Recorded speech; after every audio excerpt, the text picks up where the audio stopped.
Perusahaan Umum Daerah Air Minum Jaya, Jakarta, terus berupaya melakukan percepatan untuk mencapai target 100% cakupan pelayanan pada 2030. Hingga 2022, cakupan layanan air perpipaan di DKI Jakarta baru sekitar 65,85%. Direktur Utama Pamjaya Arif Nasruddin mengatakan, keterbatasan sumber air merupakan salah satu faktor yang mengakibatkan belum maksimalnya cakupan layanan. Saat ini, 81% sumber air baku di DKI Jakarta didapatkan dari Jatiluhur, Jawa Barat, 14% dari Tangerang, dan 5% dari sumber air di Jakarta.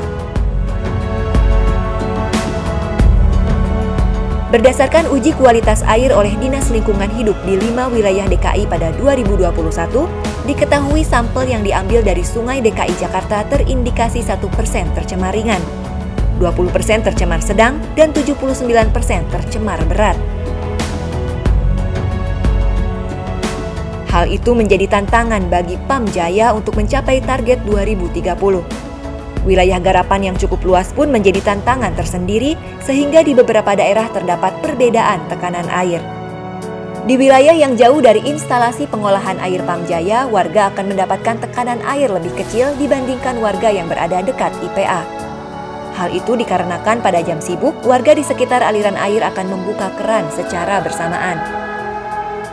Contoh kasus di Marunda Kepu, Jakarta Utara yang bersebelahan dengan laut. Kondisi suplai rendah lantaran tekanan kecil di wilayah tersebut. Solusi yang dilakukan Pamjaya adalah membangun reservoir komunal disertai pompa dorong. Kita ada program komunal reservoir yang memang seharusnya, ya sekali lagi harusnya kalau bicara flashback ya harusnya dari dulu kita sudah bangun banyak reservoir di Jakarta. Karena titik-titik terendah pompa kan itu kan yang pastinya pompa sebesar apapun pipanya panjang nggak cukup dari kapan Pak Firdaus sudah sampaikan, nggak nyampe juga gitu. Jadi caranya gimana ya, lalu lintas airnya diatur. Caranya diatur itu ya harus ada penampungan, karena masyarakat saat ini kan mereka nggak punya penampungan gitu ya. Nah ini juga salah satu juga sosialisasi yang kita juga harus berikan kepada mereka yang manajemen air di rumah tangga yang harus kemudian kita selesaikan. Selain kemudian ada boundaries valve yang memang baru hari ini kita buka selama 25 tahun. Iya. Gitu ya. Dan ini insya Allah sudah bisa berdampak ke 5.000 sampai 7.000 pelanggan nih di daerah Jakarta Utara. Pelanggan baru atau pelanggan yang saat ini existing ya. Jadi suplainya bisa dibenerin. Gitu. Walaupun reservoirnya tetap harus dibangun. Jadi suplainya nih insya Allah Taman Sari, Luar Batang gitu ya, sama Muara Baru yaitu kena dampak. Prinsip reservoir komunal itu pada dasarnya sederhana, yakni dengan menampung air di reservoir pada waktu air tidak banyak digunakan. Tampungan air itu kemudian didorong oleh pompa ke rumah-rumah warga. Kini warga Marunda Kepu bisa menikmati air bahkan hingga di rumah paling ujung.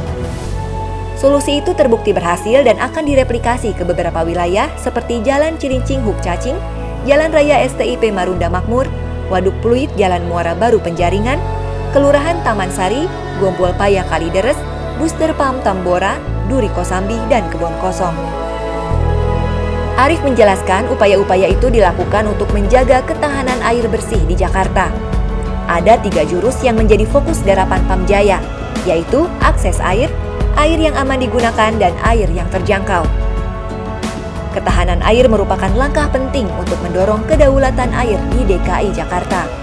Pasalnya, keberadaan dan ketersediaan air bersih sangat menentukan kualitas kehidupan masyarakat. Hal itu sejalan dengan visi misi Pamjaya dalam mewujudkan perusahaan yang memberikan pelayanan air minum kepada masyarakat DKI Jakarta secara menyeluruh, berkesinambungan kualitas, kuantitas, dan kontinuitas.